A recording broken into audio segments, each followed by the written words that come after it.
দেশজুৰি কালঘূৰি ৰেমালৰ সংসাৰী ৰূপ দেশৰ লগতে ৰাজ্যৰ বিভিন্ন প্ৰান্তত ৰেমালৰ ধ্বংসলীলা কলিয়াবৰত ধুমুহাত গছ-গছনি উভালি পৰি গছত আশ্ৰয় লোৱা জাক জাক বগলী আঘাতপ্ৰাপ্ত ধুমুহাত আঘাতপ্ৰাপ্ত হোৱা বগলী উদ্ধাৰ কৰিলে কলিয়াবৰৰ 4গৰাকী সাংবাদিকে ধাৰাসাৰ বৰষুণ ধুমুহা বতাহত কলিয়াবৰৰ বিভিন্ন প্ৰান্তত উভালি পৰিল গছ কলিয়াবৰৰ গোবুঠা গাঁৱত বাঁহগছ তামোল গছ উভালি পৰি আঘাতপ্ৰাপ্ত হয় 50টাতকৈও অধিক বগলী পোৱালি লগতে বগলীৰ বহু কৰি নষ্ট হোৱাৰ লগতে কেইবাটাও বগলী পোৱালিৰ মৃত্যু হয় বিগত কেইবাবছৰ ধৰি গোমুঠা গাঁৱৰ বাঁহগছত আশ্ৰয় লৈ আছিল কেইবা হাজাৰ বগলীয়ে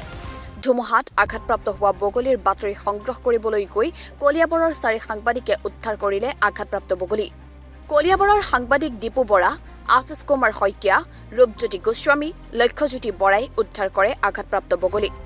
উদ্ধাৰ কৰা বগলীৰ লগতে বগলীৰ পোৱালি কেইটা চিকিৎসা প্ৰদানৰ বাবে পশু চিকিৎসক সুৰজ প্ৰতিম কাকতিৰ ওচৰত চমজাই দিয়ে গাঁৱত বাহনীত বহুত বগলী বাস কৰি আছিলে আজি কালি ধুমুহা বতাহে বহুত ক্ষয়ক্ষতি কৰিলে পোৱালি কণী আৰু চব মাটিত পৰি গৈছে কিছুমানে উদ্ধাৰকাৰী দল আহি কিছুমান উঠাই লৈ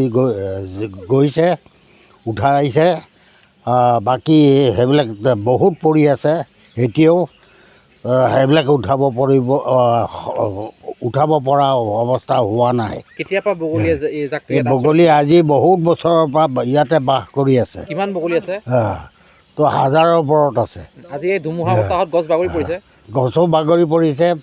আৰু তামোল গছ বাগৰি পৰিছে সেইবিলাক বাঁহবিলাক কিছুমান ভাগি তললৈ গৈছে সেই বগলীবিলাক সেইটো হেৰিয়াতে পোৱালিবিলাক পৰি গৈছে কণী ভাগি গৈছে কিছুমানৰ মৃত্যু হৈছে কিছুমান এয়া উদ্ধাৰ কৰি লৈ আহিছে ট্ৰিটমেণ্টৰ কাৰণে